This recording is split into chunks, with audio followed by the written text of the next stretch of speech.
The ting goes. It's Friday, May 25th. Let's talk PlayStation. Alright, a lot of news stories to discuss from this past week. A lot of juicy stuff, a lot of big news stories, because Sony recently had an investor meeting. A lot of great things always come out of that. So, as always, we'll do some smaller news stories working up to the big stuff. So we'll get right into this one that's actually kind of really funny and somewhat ironic. But so basically, a recent PSN user claimed that they were banned because they had a message exchange from playing a game on Fortnite, and in the message exchange, this person apparently threatened the other user by saying, "Oh, hey, my dad works at Sony, I'll get you banned." And apparently that's punishable by PSN Terms of Service. So actually, when you agree to the PlayStation Network EULA, it says specifically in there that you can't imitate or pretend to affiliate with somebody that works at Sony, and you can't use that in a very threatening manner against another person. Which, yeah, that voids that totally is punishable by the service's terms, and the person was straight up banned.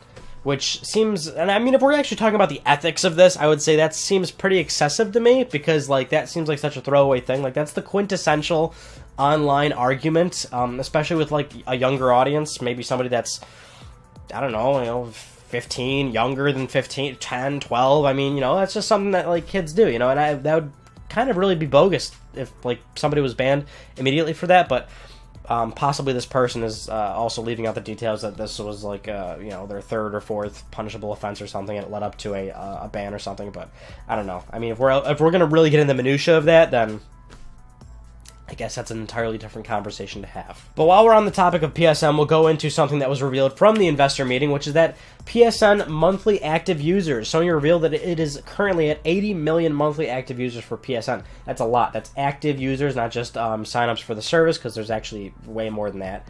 But 80 million active is a pretty large amount of people. And those amount of people equate to 800 million hours of gameplay per week. So that's nuts. That's a ridiculous amount of time, and I couldn't really equate it to anything right now off the top of my head, but there's some semi-cool but also useless information for you to digest. While we're on the topic of useless, cool information to digest, Sony also revealed that the black DualShock 4 controller is the most profitable controller ever. And that is the most oddly specific thing I think they've ever mentioned, but it didn't sell the most units. It's not the most sold controller ever, but if we're talking about how much money the controller's made, specifically the Black DualShock 4 is currently number one. Which makes me think, okay, well then, how far off is it from being, like, number one in terms of units sold? I mean, because, like, honestly, DualShock 4s are, like, kind of ridiculously expensive, especially some of the fancy colored ones, like the fancy blue one that I got, the crystal blue, whatever they called this thing. I just had to get it because it's like such a nostalgia trip from like those clear blue DualShock 2s, but that was like $65. But also the black ones, like, I always see them go on sale for like $45, maybe even lower, so I don't know how that got to number one. Either way, this is ridiculous to even talk about, but that's another thing that Sony said. And while we're on the topic of sales and success, yes, I'm killing it with the segues recently. God of War, the recently released God of War, it is now crowned as the most successful PlayStation exclusive launch. So if we're talking games like Last of Us, Uncharted 4, Horizon Zero Dawn recently, God of War is the number one biggest PlayStation exclusive launch ever. Which is great. So I'm sure the team at Sony Santa Monica are pleased with that for sure.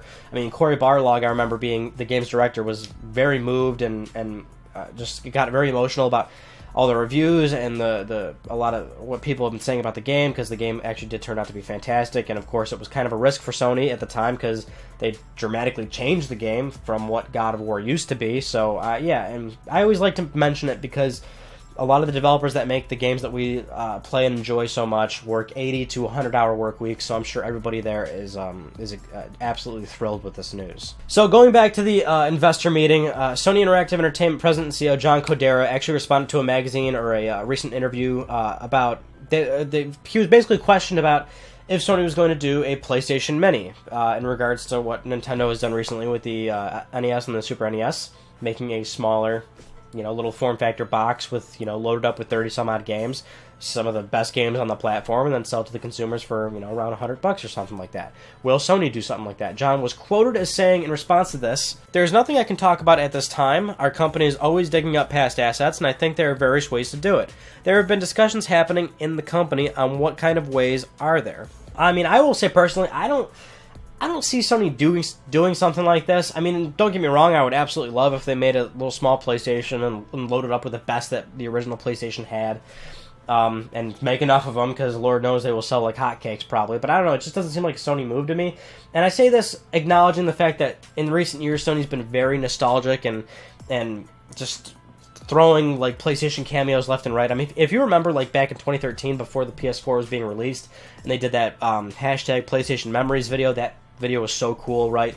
And then they did prior videos of generations of PlayStations and showing off like, you know, like the evolution of each console, and then all their like tweets and stuff like that. You know, they've definitely been very nostalgic heavy, but I don't know, I just don't see them doing something like this. It would be dope for sure, but I don't know, I don't see it. But if they do have something like that planned in the pipeline, then only time will tell. But for me, it seems like John's kind of referring to like what they've been doing with like PS1 classics or the premium PS2 games on the PlayStation Store, you know, up-resing them, giving them trophies. Maybe they're going to do more stuff like that. I mean, now those PS2 games are on PlayStation Now, so I'm thinking maybe that's what he's referring to.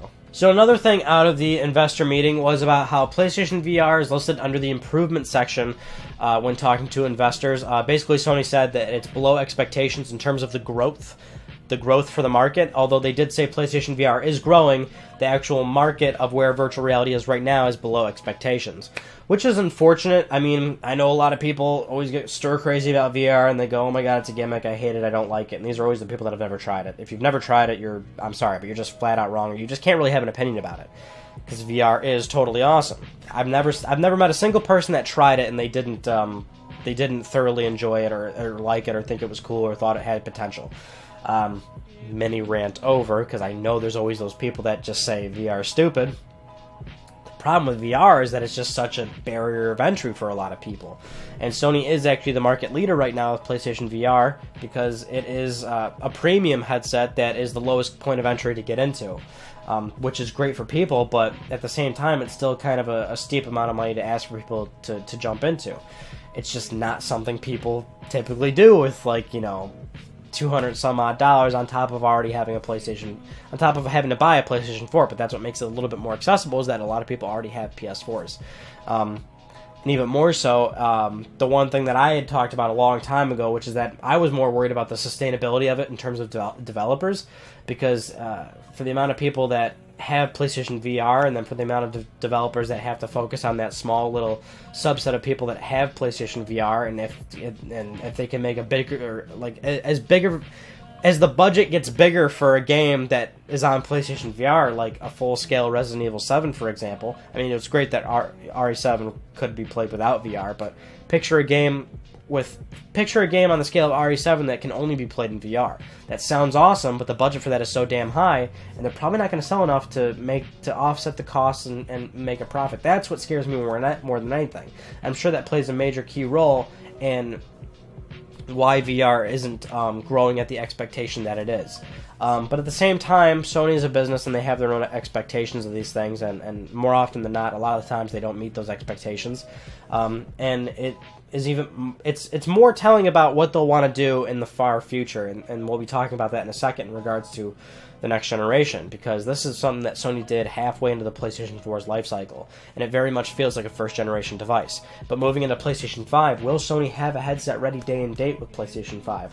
Or will they have it ready a few months after? Or will it be something that they would offer bundled into the system? Will they have an SDK baked into the PS5 dev kits that will help developers get mechanics built into into games? You know what I mean? Sony's doubled down on it pretty hardcore, but I think the real question is, how serious are they going to be with it in the next generation? All right, time to talk about the PlayStation Vita.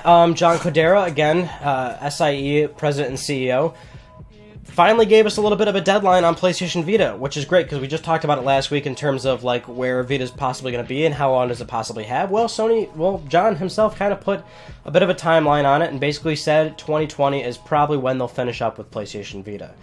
He was actually quoted as saying, "While sales shipments of PS Vita for Europe and America are over, we're still continuing sales for Asia and Japan, but in the end, we're on a direction to wrap it up within 2 years, 2020. Now, unlike Andrew House, if you remember, Andrew House was pretty vocal about the fact that he just doesn't think the market conditions were there for PlayStation Vita and for portable gaming. But John actually seems a little bit more forward and a little bit more optimistic about it. He was also quoted as saying, "In what ways we can make more unique experiences by having customers use the portable device already sitting in their hands. We're currently having various considerations with such point of view." Now, what we can take away from this is right away, I mean, John was upfront about it, right? No Europe, no North America, that's donezo, right? We're working on just Asian territories. That's why Vita cartridges are still being manufactured there, and that's all well and good. So, I mean, I think we got way longer out of it than we really did. Again, it lived a full life cycle. Granted, it did not sell well at all. It actually made it to a full life cycle. And if you're accounting for 2+ years in Japan, then that's actually a much longer life cycle than you would typically see. So, I don't know. I mean, do what you will with that information, but at least we have somewhat of a timeline for the straight up nail in the coffin. No more manufacturing of Vita. Developers are not making games. It's over. That will probably be in 2020. Now, how about PS4? Yes, we're finally getting into that news story. John Codera recently said from the investor meeting that PS4 is entering the final, the end phase of its life cycle. So this was picked up a lot and talked a lot online because a lot of people were getting worried, oh my god, PS4 is over. All right, let's get a few things out of the way immediately, all right? The end phase of the console life cycle. He also actually gave a bit of a timeline on that and said for sure support would go at least until 2021. He also said that you can actually still expect more PS4 exclusives from Sony's first-party studios. And, well, I mean, that's what I'm saying. Clearly there's a few years left. PS5 is not going to be announced. I don't think PS5 is going to be announced this year. People need to get that out of their head right now. We still have major PlayStation 4 games that have not been released yet. And as I had kind of thought a few episodes prior, which is that, yeah, I think a vast majority of Sony's worldwide studios are probably going to start working on PS5 games once they wrap up their current titles. But I'd have to figure maybe one or two developers, maybe, I don't want to say held back certainly, but they will probably still release maybe one last PlayStation 4 exclusive. Or they could just release a multi-platform game. You know what I mean? So that they could possibly, because that's the thing about this overlap from PS4 to PS5, which we'll get into in a second here, which is that Sony is still going to be using x86. You know what I mean? They purposely built this thing. They knew for a fact going with x86 that they wanted to future-proof this thing. And so doing a cross-platform title for one of Sony's first-party studios may not be out of the realms of impossibility. This is probably certainly on the cards, and that's probably what John's referring to as they look at this long roadmap, because Sony does have this long roadmap. They do look at those things, and they do know for a fact that they probably want to do one or two of those things. And there may be some overlap here. When he says 2021, that's not necessarily saying that PlayStation 5 is going to come out in 2021. This would imply that maybe PlayStation 5 would come out in 2020, which I think a lot of people are in agreement now that that's kind of what Sony's probably gunning for. A lot of people are probably thinking, okay, 2020 is when we're going to get a PlayStation 5. And that's full on, maybe announcement 2019, but actual launch for sure in 2020. But the overlap there would be that, okay, Sony would keep supporting PS4 up until 2021, which you would also think that seems kind of short. And I would... a few years ago, I probably would have agreed with you, but if there's one thing we learned from PS3 to PS4 and 360 to Xbox One is that consumer adaptation was actually much more rapid this time around. Whereas from PS2 to PS3, a lot of people held on to their PS2s. A lot of people still played PlayStation 2, but as we move on to internet-connected devices, as we live in a world where we upgrade our smartphones once a year, more and more people, are upgrading their PC parts and things like that. People do enjoy having the latest and greatest, so it just seems like that's a thing where a year overlap actually seems pretty reasonable. It seems like a lot of people will probably upgrade, well after. And that's not to say also, too, that Sony's entirely ceasing PS4 support at 2021. That's just them implying, okay, we're not going to make any more PS4 games. You know what I mean? Sony's entire worldwide studios would move on to PlayStation 5 development.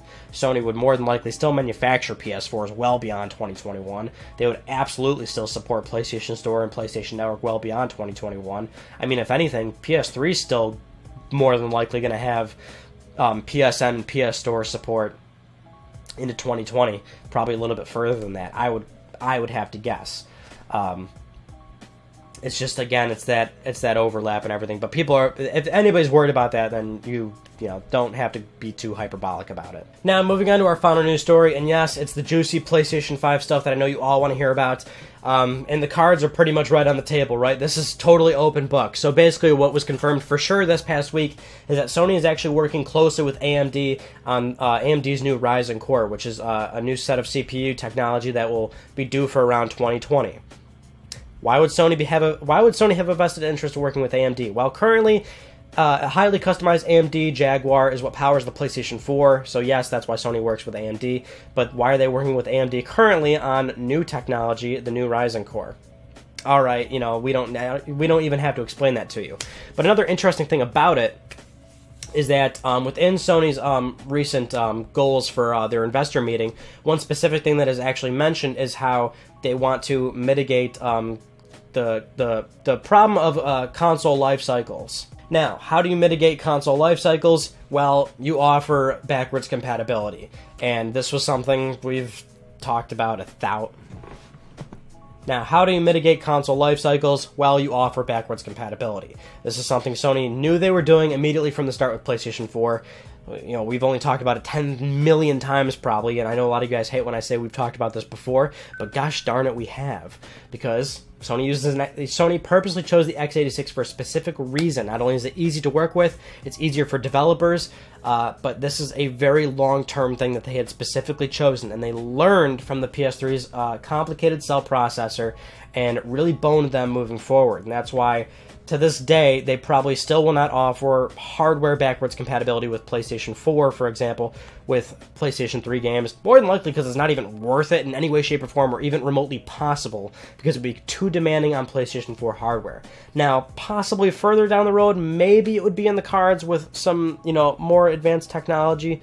But even then, that's a matter of, at that point, emulating. And emulating is an entirely separate beast in itself. We know Sony's very finicky with emulation because, well, they want it to be on their terms. There's a whole QA process they have to go through. It's very expensive. There's a lot of resources that has to go into QAing and making sure that every single specific emulated game runs properly. Excuse me. But if we're going in a situation where PS4 games can natively play just fine without any major issues on PlayStation 5, which will likely be the case if PlayStation 5 is being powered with the latest AMD technology that is a highly customized CPU, but it's also basically x86 in the most general the most general non-tech way to explain it. Everything is lining up perfectly. This seems like absolutely what Sony is more than likely. This is why they're working closer with AMD. Now, of course, nothing is set, nothing's confirmed. You know, this is all speculation at this point, but what we do know for a fact is that Sony's working closely with AMD, and they are working with technology that is not prime time ready yet, up until possibly around 2020, 2021, for at least the first generation of this Ryzen core technology.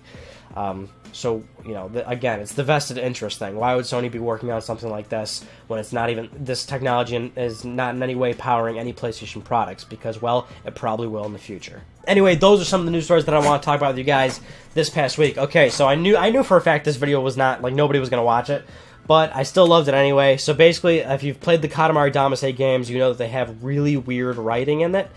And one thing I, for some reason, subjected myself to is I went through the game's collection menus, which, if you've collected every single item in the Katamari games, there's a lot. You can pretty much pick up everything from a little thumbtack to a large piece of land. Somebody was responsible for writing a description of every single item in the game. So what I did was I went through every single item in the game, and I found out, I basically recorded some of the funniest ones, and I put it in a little 10-minute video. Definitely, I'm telling you, you will laugh if you watch it. There's some really, really weird things written in the Katamari dossier for the vast amount of items that you can find in that game. Anyway, I don't know what video you can expect coming up this Monday or Tuesday. I'll probably, if I'm only going to be doing one video a week from now on, I'll probably start releasing them Tuesdays, just an FYI, so don't expect the whole Monday, Wednesday thing, because again, it just got a little too much for me making all those videos, but I guarantee we're still doing new videos, and again, within a week or two, I will finally have a more long-form video ready. This video will probably be around 30-45 minutes. It's the most work I've really done in a long time for a video, and I need you guys to check this one out and give me some feedback on it for sure, and I'm fairly confident that a lot of you guys will definitely dig it. But that's all I can say for now, just to keep you guys, I don't know, just to sort of titillate your fancy, you know what I mean? Okay.